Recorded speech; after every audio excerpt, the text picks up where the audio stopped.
Di balik mie instan setiap hari, ada perjodohan yang tak sesuai harapan dan kehidupan yang penuh kegelapan.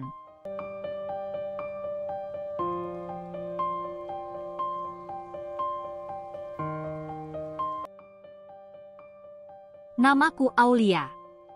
Aku hanyalah seorang wanita biasa yang terjebak dalam ikatan suci tanpa sedikit pun rasa cinta.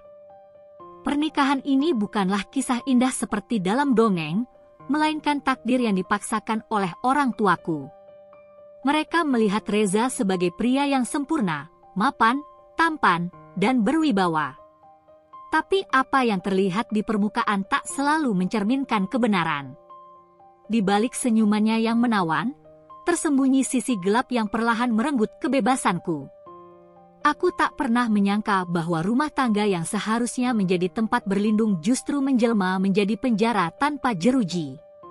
Setiap hari, aku terbangun dengan hati yang semakin hancur, bertanya-tanya, sampai kapan aku harus bertahan? Hari pertama setelah pernikahan, aku mulai merasakan sesuatu yang selama ini hanya kudengar dalam kisah-kisah menyedihkan, dinginnya pernikahan tanpa cinta. Tidak ada senyum lembut atau tatapan penuh kasih sayang, hanya kehampaan yang menyelimuti kami berdua.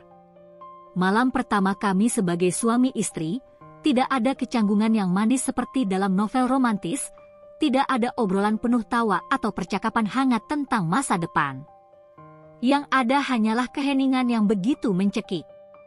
Aku duduk di tepi ranjang, menatap bayangan tubuh Reza yang berbaring di sisi lain, sibuk dengan ponselnya. Jari-jarinya lincah mengetik sesuatu di layar, sementara aku hanya bisa diam, bertanya-tanya apakah ia menyadari keberadaanku di sini. Aku menghela napas pelan, mencoba mengumpulkan keberanian untuk berbicara. "Reza," panggilku ragu. "HM," sahutnya tanpa menoleh, matanya masih terpaku pada layar ponsel. Aku menggigit bibir, merasa canggung. "Apa kita tidak bisa bicara sebentar?" tanyaku hati-hati. Reza akhirnya menoleh, tapi tatapannya kosong, dingin, seolah aku hanyalah seseorang yang kebetulan berada di sini, bukan istrinya. "Bicara apa?" Aku terdiam sesaat, mencari kata-kata yang tepat. "Entahlah, mungkin tentang kita? Pernikahan ini?" Ia menghela napas berat, lalu meletakkan ponselnya di atas nakas dengan gerakan yang sedikit kasar. "Aulia, aku harap kamu tidak mengharapkan sesuatu yang lebih dari ini. Kita menikah karena keinginan orang tua kita, bukan karena cinta. Aku sudah mengatakan ini sebelumnya, kan?" Jantungku mencelos. Aku tahu betul bahwa pernikahan ini bukan atas dasar cinta, tapi mendengarnya langsung darinya terasa jauh lebih menyakitkan daripada yang kubayangkan. Aku tahu, jawabku lirih, tapi setidaknya kita bisa mencoba untuk saling mengenal, bukan? Reza menatapku sejenak, lalu mengalihkan pandangannya. "Aku lelah," katanya dingin, lalu mematikan lampu tanpa menungguku menjawab. Ruangan tiba-tiba menjadi gelap, menyisakan keheningan yang jauh lebih mencekam daripada sebelumnya. Aku menatap langit-langit kamar, menyadari bahwa sejak detik ini, aku harus menghadapi kenyataan bahwa suamiku tak pernah menginginkan keberadaanku di sisinya. Aku hanya bisa memejamkan mata, menahan perih yang mulai menggerogoti hatiku. Inilah awal dari pernikahan tanpa cinta, sebuah pernikahan yang terasa lebih dingin daripada kesendirian. Aku mencoba memahami Reza, berharap seiring waktu kami bisa saling mengenal dan menerima satu sama lain. Aku berpikir mungkin pernikahan ini hanya butuh sedikit usaha untuk menjadi lebih baik. Tapi semakin lama aku mencoba, semakin aku menyadari bahwa harapan itu hanyalah angan kosong.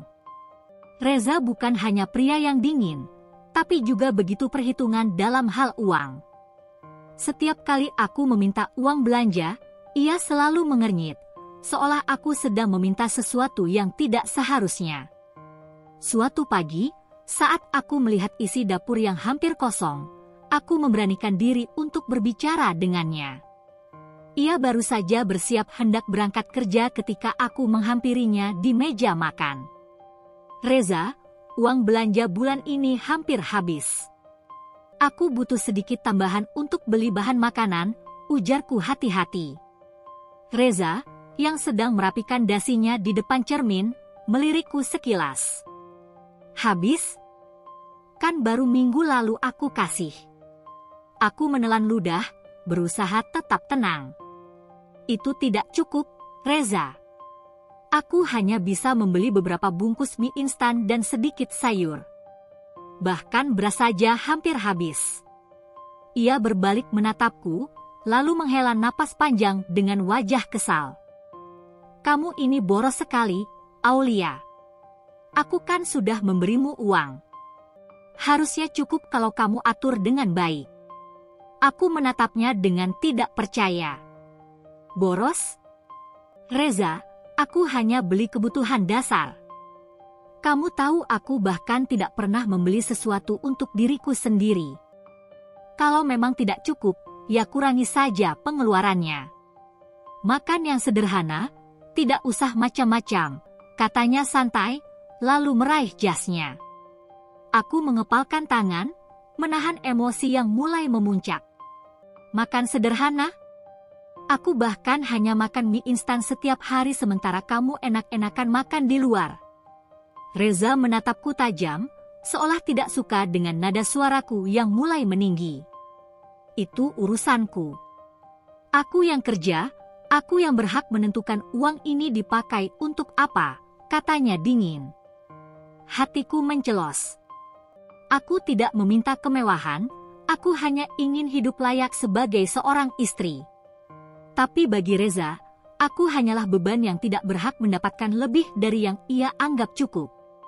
Tanpa berkata apa-apa lagi, ia mengambil kunci mobil dan berlalu meninggalkanku dalam diam. Aku berdiri di tempat, merasakan dadaku sesak. Aku kembali ke dapur, membuka lemari makanan dan menatap beberapa bungkus mie instan yang tersisa. Air mata menggenang di mataku, bukan karena lapar, tapi karena kesedihan yang perlahan menghancurkan hatiku. Inikah pernikahan yang harus kuterima? Menjadi istri yang bahkan tidak dianggap layak untuk diberi makan dengan layak? Aku menahan isak saat mendengar nada sambungan telepon tersambung.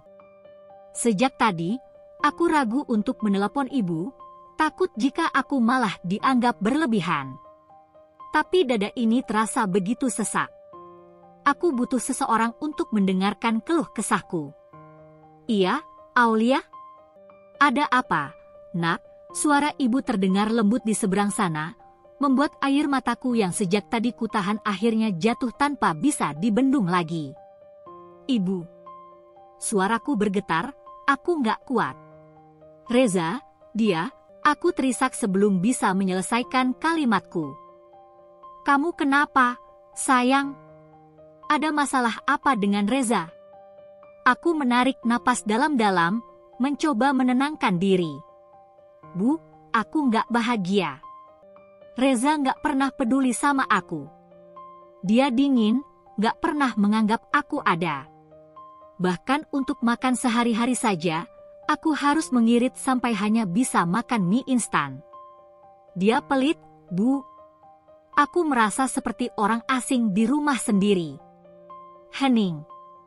Sejenak tidak ada jawaban dari ibu, hanya suara napasnya yang terdengar samar di seberang telepon. Aku menunggu dengan harapan bahwa ibu akan membelaku, akan mengatakan sesuatu yang menenangkan hatiku. Tapi kalimat yang akhirnya keluar dari mulutnya justru menghancurkan sisa harapanku. Sabar, nak. Suara ibu terdengar lembut, tapi dingin di telingaku. Reza pasti akan berubah. Pernikahan itu memang butuh waktu untuk saling menyesuaikan diri. Aku terdiam. Dadaku semakin sesak.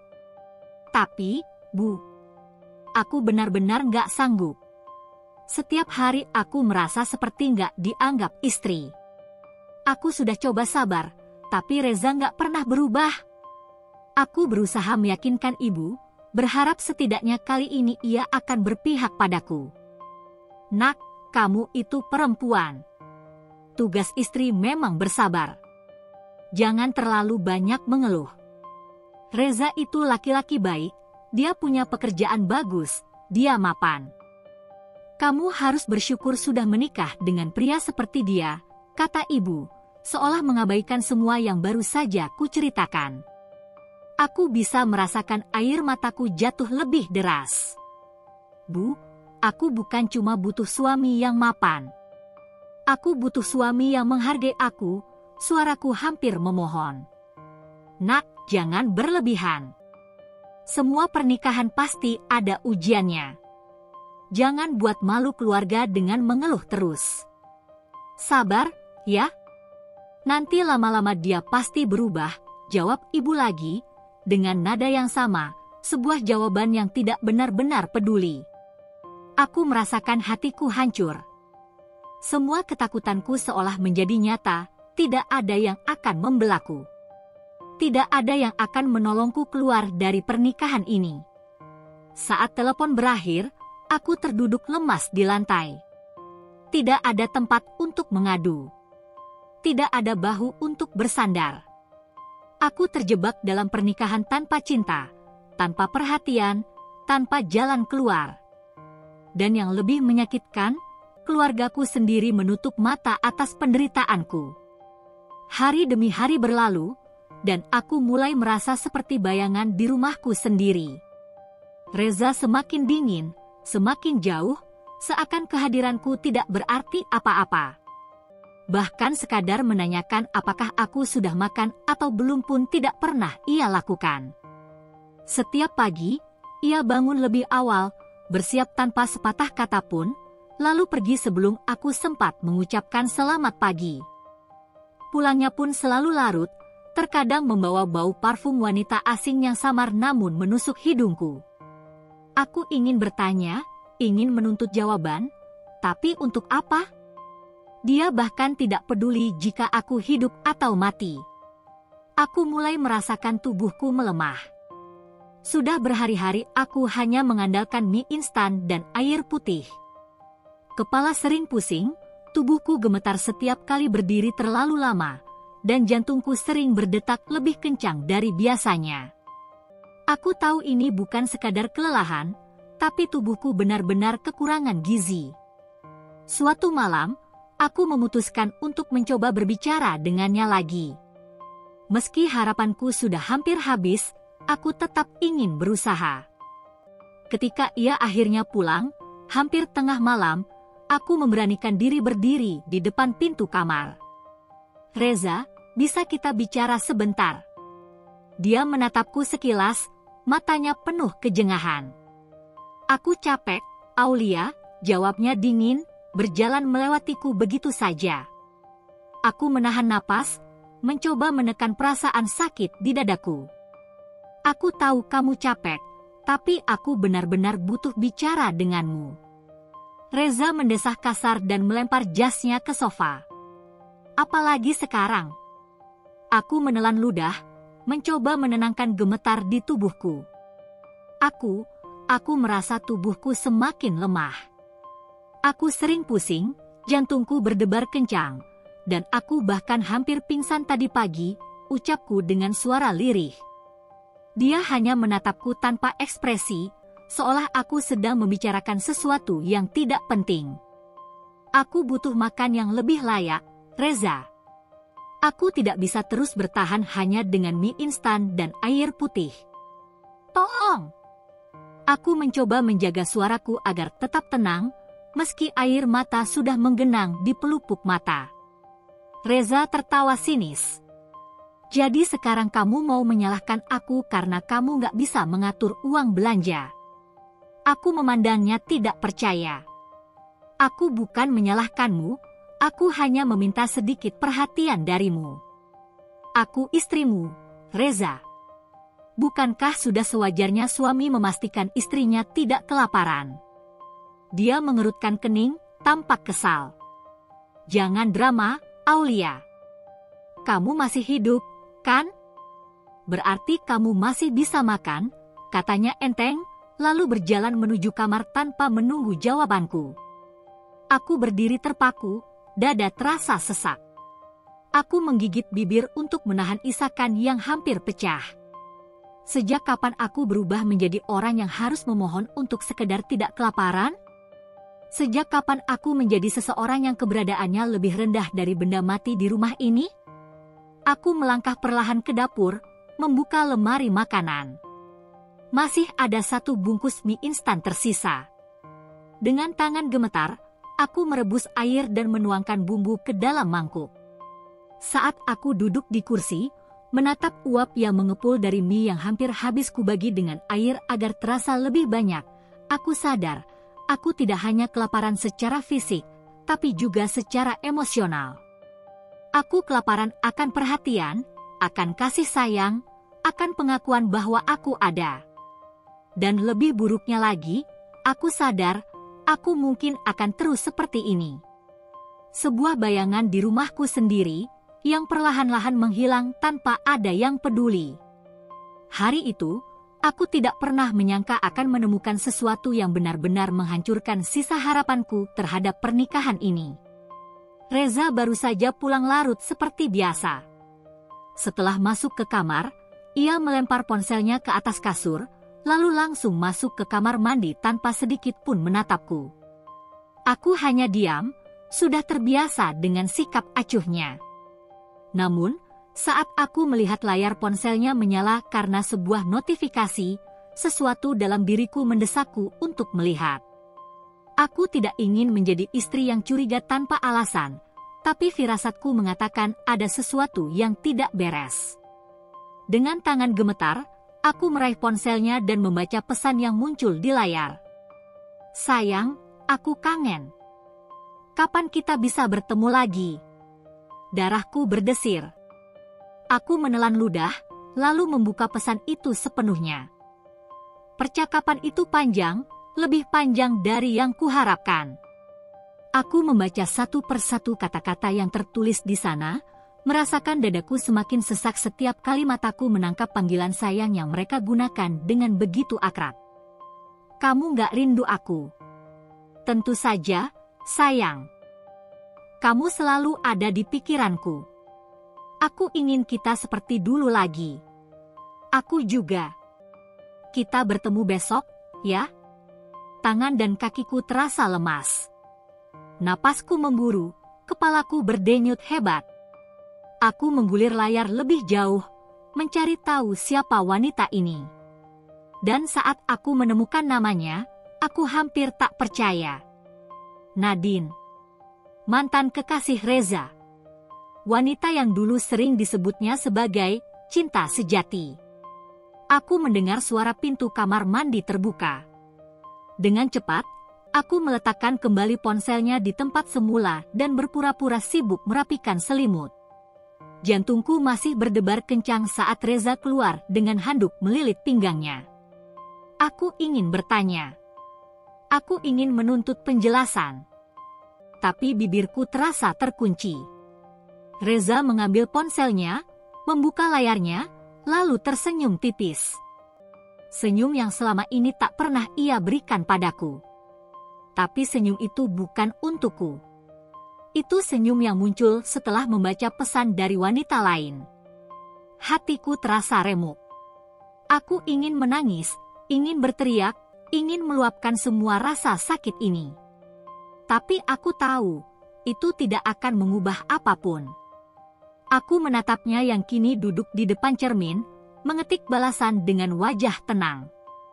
Aku menelan kepahitan yang semakin menggunung di dadaku. Aku sudah kehilangan Reza sejak lama, atau mungkin aku memang tidak pernah memilikinya. Tapi satu hal yang pasti, aku tidak boleh lemah. Tidak kali ini. Jika Reza mengkhianatiku, aku tidak akan tinggal diam. Malam itu, aku tak bisa tidur. Hati dan pikiranku dipenuhi oleh satu kenyataan pahit, aku telah dikhianati, dan lebih buruknya lagi, aku dibiarkan menderita dalam rumah tangga yang tidak pernah diinginkan oleh siapapun. Jika aku terus bertahan tanpa berbuat apa-apa, aku hanya akan semakin hancur. Aku menatap langit-langit kamar dengan mata yang mulai membengkak karena terlalu banyak menangis. Reza terlelap di sampingku, punggungnya membelakangiku seperti biasa. Aku tak tahu apa yang ada di pikirannya, tapi aku yakin bukan aku yang ada di sana. Mungkin bayangan Nadine, mungkin rencana kencan mereka esok hari. Aku mengepalkan tangan di bawah selimut. Tidak. Aku tidak akan terus menjadi wanita lemah yang hanya bisa menangis dan menerima perlakuan buruknya.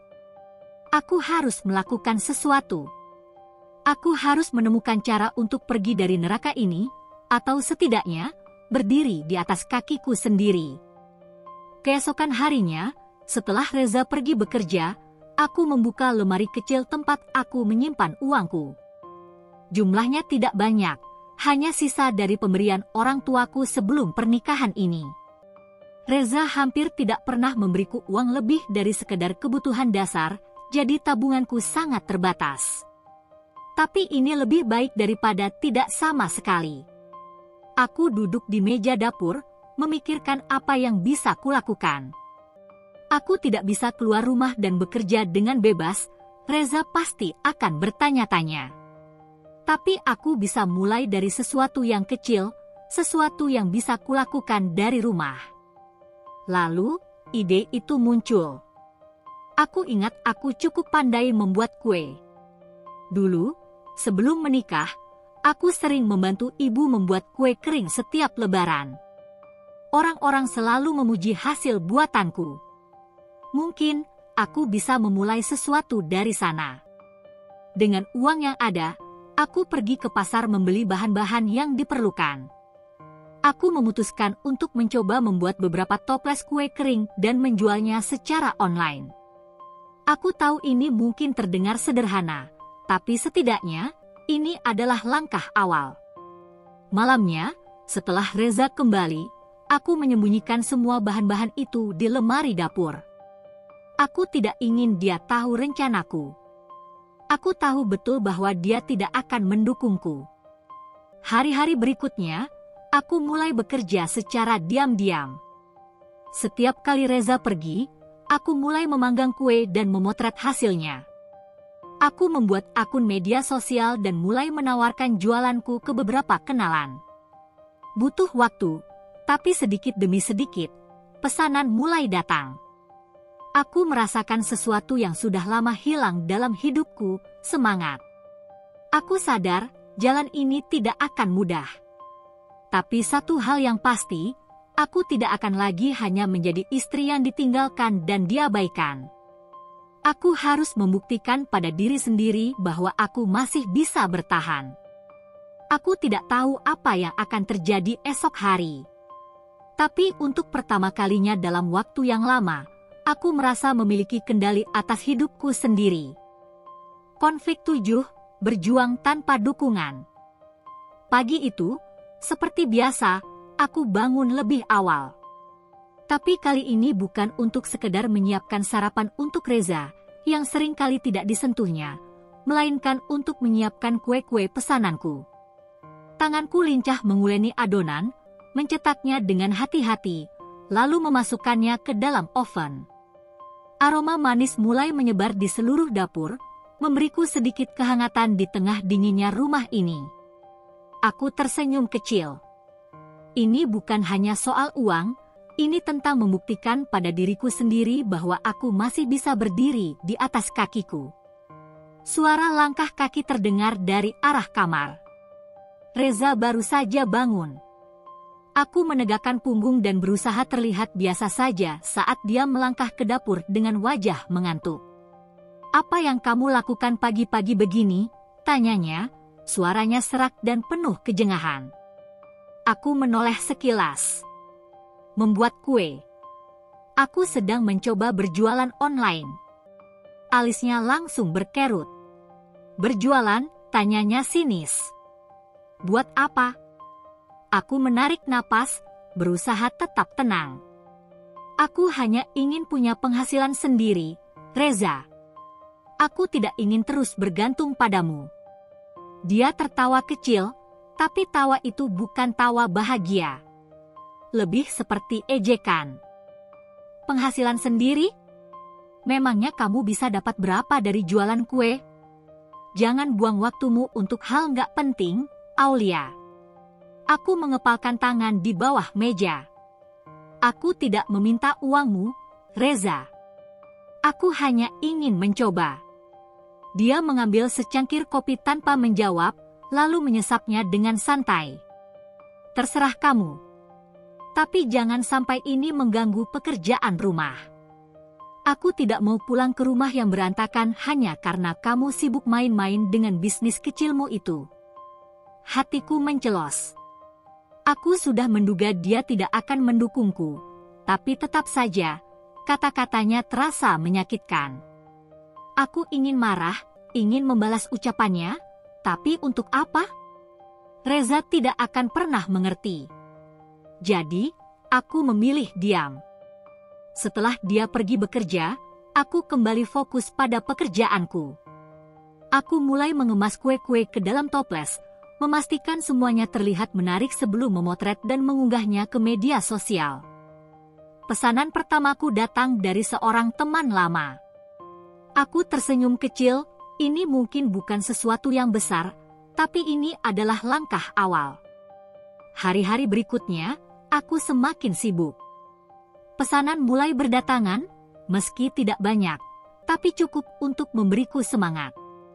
Aku sering tidur larut hanya untuk menyelesaikan semua pesanan, lalu bangun pagi-pagi untuk memastikan semuanya tetap berjalan seperti biasa. Reza tetap acuh. Ia tidak pernah bertanya bagaimana bisnisku berjalan, tidak pernah peduli apakah aku kelelahan atau tidak. Tapi aku tidak peduli. Aku tidak butuh dukungannya. Aku hanya butuh membuktikan pada diriku sendiri bahwa aku masih memiliki kendali atas hidupku. Setiap kali aku mengemas pesanan dengan hati-hati, setiap kali aku menerima pesan dari pelanggan yang puas, aku merasa ada sesuatu dalam diriku yang kembali hidup. Aku tidak akan menyerah. Aku tidak akan membiarkan siapapun, termasuk Reza, menghancurkan harapanku lagi. Hari demi hari berlalu, dan tanpa kusadari, usahaku mulai menunjukkan hasil. Apa yang dulu hanya sekadar harapan kini mulai berubah menjadi kenyataan kecil yang memberiku secercah harapan. Awalnya, hanya beberapa orang yang membeli. Teman lama, tetangga, dan beberapa orang dari media sosial yang tertarik dengan kue buatanku. Tapi lama-kelamaan, mereka mulai kembali, memesan lebih banyak, bahkan merekomendasikan jualanku ke orang lain. Satu pagi, saat aku baru saja menyelesaikan satu batch pesanan, ponselku bergetar. Sebuah pesan masuk dari pelanggan baruku. Mbak Aulia, kue-kue yang kemarin saya pesan enak sekali. Saya mau pesan lagi, bisa? Aku tersenyum, jantungku berdegup lebih cepat karena kegembiraan yang sulit dijelaskan. Ini pertama kalinya dalam waktu yang lama aku merasa dihargai. Aku mulai bekerja lebih keras. Setiap malam, saat Reza sudah terlelap, aku duduk di meja kecil di dapur, mencatat keuangan, menghitung untung rugi, dan mencari ide baru untuk mengembangkan usaha ini. Aku tidak hanya membuat kue kering, tapi juga mencoba membuat kue bolu dan makanan ringan lainnya. Setelah beberapa bulan, hasilnya mulai terasa. Aku bisa membeli bahan-bahan dalam jumlah lebih besar, memperbaiki peralatan dapurku, dan yang paling penting, aku tidak lagi harus bergantung pada Reza untuk makan. Kini, aku bisa membeli makanan yang lebih layak tanpa harus meminta sepeser pun darinya. Aku mulai makan dengan tenang, tanpa perlu merasa bersalah setiap kali membeli sesuatu selain mie instan. Aku bisa membeli daging, sayur segar, dan buah-buahan untuk diriku sendiri. Tapi semua ini tetap kujalani dalam diam. Aku tidak ingin Reza tahu betapa jauh aku telah melangkah. Aku tahu dia tidak akan pernah mendukungku. Namun, diam-diam, aku menyimpan uang hasil usahaku. Aku tahu bahwa aku harus terus maju, bukan hanya untuk bertahan, tapi untuk benar-benar membebaskan diriku dari pernikahan yang menyiksa ini. Aku tidak tahu kapan waktunya akan tiba, tapi satu hal yang pasti, aku sedang bersiap untuk pergi. Dan kali ini, aku akan pergi dengan kepala tegak. Reza mulai memperhatikan sesuatu yang berbeda. Aku bisa merasakannya dari cara dia menatapku, dari caranya mengerutkan dahi setiap kali melihatku sibuk di dapur, atau saat aku menerima telepon dari pelanggan. Dulu, dia tidak pernah peduli apakah aku makan atau tidak, apakah aku bahagia atau tidak. Tapi sekarang, sikapnya berubah. Bukan karena dia peduli, aku tahu itu tidak mungkin, tapi karena dia mulai curiga. Suatu malam, saat aku sedang mengemas pesanan terakhir, Reza yang baru pulang kerja bersandar di ambang pintu dapur, menatapku dengan ekspresi penuh tanda tanya. "Kamu lagi ngapain?" tanyanya tiba-tiba. Aku tetap fokus pada pekerjaanku, tidak ingin terlihat gugup. "Bikin kue," jawabku singkat. Dia menyipitkan mata, lalu berjalan mendekat. "Aku tahu kamu bikin kue. Tapi kenapa sekarang kamu jadi sering banget sibuk?" Dan dia menatap meja yang penuh dengan toples dan bungkus kertas. "Kenapa banyak banget?" Aku menelan ludah. Aku tahu cepat atau lambat dia akan mulai bertanya-tanya. Aku mengambil napas dalam dan berkata dengan nada tenang, "Aku berjualan." Reza mengangkat alis. "Berjualan?"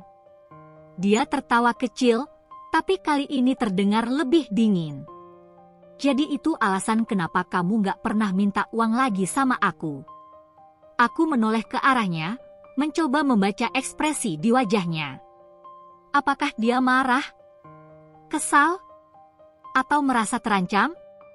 "Aku cuma gak mau merepotkanmu," kataku akhirnya, mencoba meredam ketegangan. Reza mendecakkan lidah. "Jadi sekarang kamu sok mandiri?" tanyanya dengan nada mengejek. "Kenapa? Kamu udah gak butuh aku lagi."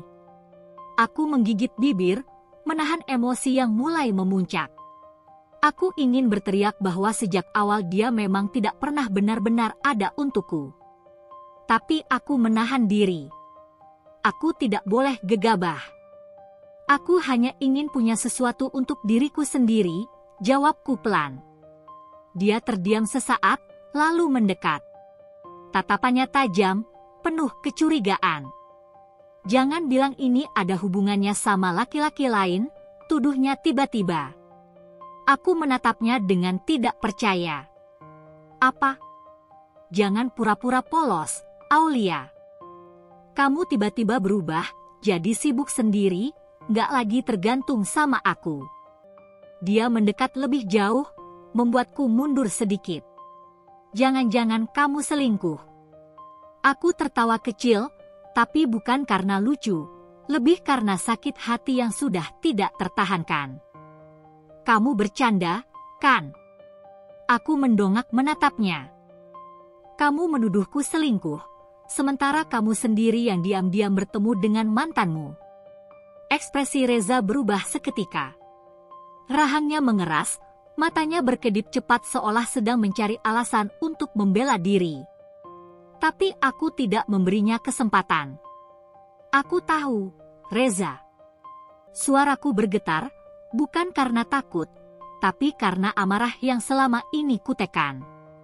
"Aku tahu tentang Nadine. Aku tahu kamu masih sering bertemu dengannya. Aku tahu kamu mengkhianatiku." Dia terdiam. Untuk pertama kalinya dalam waktu yang lama, aku melihatnya kehabisan kata-kata. Aku mengambil napas panjang dan melanjutkan, "Jadi kalau ada satu hal yang pasti, itu adalah aku tidak akan pernah melakukan hal yang sama seperti yang kamu lakukan padaku." Aku mengambil toples-toples yang sudah selesai dikemas dan membawanya ke meja ruang tamu, meninggalkannya berdiri di dapur dengan wajah yang tak bisa kutebak. Aku tahu ini belum selesai. Aku tahu Reza tidak akan diam saja. Tapi kali ini, aku tidak takut. Aku telah mempersiapkan diriku untuk menghadapi apapun yang akan terjadi selanjutnya. Konflik 10, puncak pengkhianatan. Aku tidak pernah menyangka bahwa aku akan benar-benar melakukan ini, mengikuti suamiku sendiri. Malam itu, Reza berkata bahwa ia ada rapat mendadak di luar kota dan mungkin akan pulang larut. Kata-katanya terdengar biasa, tanpa ragu sedikit pun. Tapi aku tahu lebih baik daripada mempercayainya begitu saja. Aku tahu dia berbohong. Ketika dia keluar dari rumah, aku segera mengambil jaket dan tas kecilku. Jantungku berdebar kencang saat aku mengikutinya dari kejauhan, menyewa ojek online agar tidak mencurigakan. Aku tidak tahu apa yang kuharapkan dari ini. Sebuah keajaiban? Bukti yang lebih kuat? Atau mungkin, aku hanya ingin menyaksikan sendiri bahwa suamiku benar-benar bukan milikku lagi. Setelah beberapa kilometer, mobilnya berhenti di sebuah restoran mahal di pusat kota. Aku menahan napas saat melihatnya keluar dari mobil. Dia tampak rapi, lebih rapi daripada saat bersamaku. Kemeja putihnya tersetrika sempurna, rambutnya tertata, dan parfum yang biasanya hanya disemprotkan seadanya kini terasa lebih tajam. Lalu aku melihatnya. Wanita itu. Nadine. Dia turun dari mobil lain dan berjalan mendekati Reza dengan senyum yang hanya pernah kulihat di film-film romantis, penuh cinta, penuh gairah. Dan yang lebih menyakitkan, Reza membalasnya dengan tatapan yang sama. Aku bersembunyi di balik tembok restoran, mengamati mereka dari kejauhan. Tanganku terkepal kuat, kuku-kuku jariku hampir menembus telapak tangan. Mereka masuk ke dalam restoran, tertawa pelan, tanpa beban. Seolah aku tidak pernah ada dalam hidup Reza. Seolah aku hanyalah bayangan yang bisa ia tinggalkan kapan saja. Aku ingin masuk, ingin menghadangnya di depan wanita itu dan berteriak, "Aku ini istrinya."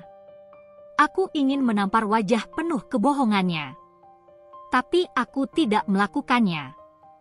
Aku hanya berdiri di sana, membiarkan seluruh pengkhianatan ini menyayat hatiku hingga tak bersisa. Air mataku menggenang, tapi tidak jatuh. Bukan karena aku kuat, tapi karena aku terlalu hancur untuk menangis. Beberapa menit berlalu, dan aku tahu aku tidak bisa berlama-lama di sini. Aku berbalik, berjalan menjauh dari restoran dengan langkah berat. Tapi saat itu, satu hal terlintas di pikiranku.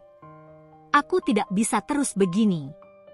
Aku tidak bisa membiarkan diriku terperangkap dalam pernikahan tanpa cinta, dalam rumah tangga yang hanya memberiku luka. Aku harus keluar dari sini. Dan kali ini, aku benar-benar harus pergi. Tanganku gemetar saat mengangkat ponsel, tetapi tekadku sudah bulat. Aku tidak akan pergi dari tempat ini tanpa membawa sesuatu yang bisa menjadi senjataku. Dari balik pilar dekat restoran, aku memotret mereka. Beberapa kali, Reza sedang tertawa, Nadine menyentuh lengannya dengan penuh kasih sayang. Mereka terlihat begitu mesra, seolah-olah dunia hanya milik mereka berdua. Aku mengepalkan tangan, berusaha menahan amarah yang meledak-ledak di dadaku. Jadi ini alasannya, ini alasan kenapa dia selalu bersikap dingin padaku, kenapa dia tidak pernah peduli apakah aku makan atau tidak, kenapa dia selalu mencibir usahaku. Karena baginya, aku bukan siapa-siapa. Aku hanya kewajiban yang harus ia tanggung. Mataku tetap terpaku pada layar ponsel. Foto-foto itu, bukti yang kuperlukan. Aku menyimpannya dengan hati-hati, memastikan bahwa setiap detail tertangkap jelas. Jika selama ini aku hanya menjadi korban dalam diam, kali ini aku akan berbuat sesuatu. Aku tidak akan membiarkan Reza terus memperlakukanku seperti ini. Aku menutup ponsel dan berbalik, melangkah menjauh dengan kepala tegak. Tidak ada air mata yang jatuh kali ini. Aku sudah terlalu marah untuk menangis. Di dalam hatiku, aku sudah menyusun rencana. Reza akan menerima balasan atas semua pengkhianatannya. Aku tidak menunggu lebih lama lagi. Setelah malam itu, aku langsung bergerak. Aku menghubungi seorang pengacara, mengatur janji temu, dan menyerahkan semua bukti yang kumiliki, foto-foto Reza bersama Nadine, tangkapan layar pesan-pesan mesra mereka, serta segala hal yang bisa membuktikan pengkhianatannya. Saat pertama kali duduk di depan pengacara, tanganku masih sedikit gemetar. Tapi aku tahu, ini adalah satu-satunya jalan untuk membebaskan diriku. Jadi, Anda ingin mengajukan gugatan cerai? Tanya pengacaraku, seorang wanita paruh baya dengan tatapan tajam namun penuh pengertian. Aku mengangguk. Ya, saya tidak ingin bertahan dalam pernikahan ini lagi. Dia menatapku beberapa detik, lalu tersenyum tipis. Baik. Dengan bukti yang Anda miliki, proses ini seharusnya tidak akan sulit. Tapi Anda harus siap, karena suami Anda mungkin akan melawan. Aku menarik napas dalam-dalam. Aku sudah siap untuk itu. Apapun yang terjadi, aku tidak akan mundur. Beberapa minggu kemudian, surat gugatan cerai akhirnya sampai ke tangan Reza. Aku duduk di ruang tamu, membaca pesan dari pengacaraku, saat kudengar suara pintu dibuka dengan kasar. Reza masuk, wajahnya penuh amarah, dan di tangannya ada amplop coklat yang sudah kusut. Apa ini, Aulia? Suaranya bergetar, bukan karena sedih, tapi karena terkejut dan marah. Aku menatapnya tanpa ekspresi. Gugatan cerai. Dia tertawa kecil, penuh ketidakpercayaan. Kamu bercanda, kan? Kamu benar-benar menggugat cerai aku. Aku mengangguk pelan. Ya. Apa yang kamu pikirkan? Bentaknya, melempar amplop itu ke meja. Sejak kapan kamu punya keberanian seperti ini? Kamu pikir kamu bisa hidup tanpa aku? Aku menatapnya tajam. Aku sudah hidup tanpa kamu sejak lama, Reza. Kamu hanya ada secara fisik, tapi kamu tidak pernah benar-benar menjadi suamiku. Wajahnya memerah. Kamu pikir kamu akan bahagia setelah cerai dari aku? Aku tersenyum tipis. Setidaknya aku tidak akan hidup dalam kebohongan. Reza terdiam. Aku bisa melihat kebingungan di matanya. Dia tidak pernah menyangka aku yang selama ini diam, tunduk, dan bersabar, akhirnya berani mengambil keputusan sebesar ini. Dia mengusap wajahnya dengan frustasi. Kita bisa bicara baik-baik, Aulia. Aku bisa berubah. Aku menggeleng. Aku sudah cukup menunggu perubahan itu, Reza. Bertahun-tahun. Dan kamu tahu apa yang terjadi? Kamu malah semakin acuh, semakin kejam. Dan sekarang, kamu bahkan mengkhianati aku. Dia mencoba mendekat, tapi aku mundur selangkah. Aulia, suaranya melemah, berbeda dari biasanya. Kamu yakin ini yang kamu mau? Aku menatapnya, lalu berkata dengan mantap. Ya, aku yakin. Untuk pertama kalinya, aku melihat ketakutan di mata Reza. Bukan karena dia takut kehilangan aku, tapi karena dia sadar, kali ini, aku benar-benar tidak akan kembali. Hari itu akhirnya tiba. Aku duduk di ruang sidang dengan tenang, mendengarkan hakim membacakan keputusan yang telah kutunggu sekian lama. Reza duduk di seberangku, wajahnya terlihat kusut dan penuh emosi yang sulit ditebak. Entah itu marah, kecewa, atau hanya gengsinya yang terluka karena aku berani pergi darinya. Hakim mengetukkan palu. Dengan ini, pernikahan antara Aulia dan Reza secara resmi dinyatakan berakhir. Aku menutup mata sejenak, membiarkan kata-kata itu meresap ke dalam hatiku. Akhirnya, aku bebas. Saat keluar dari ruang sidang, aku merasakan udara yang lebih ringan. Langit tampak lebih cerah, meskipun hatiku masih menyimpan luka. Tapi luka itu bukan lagi rantai yang mengikatku, ia adalah pengingat bahwa aku pernah bertahan, dan sekarang aku menang. Reza mengejarku di luar gedung pengadilan. Aulia.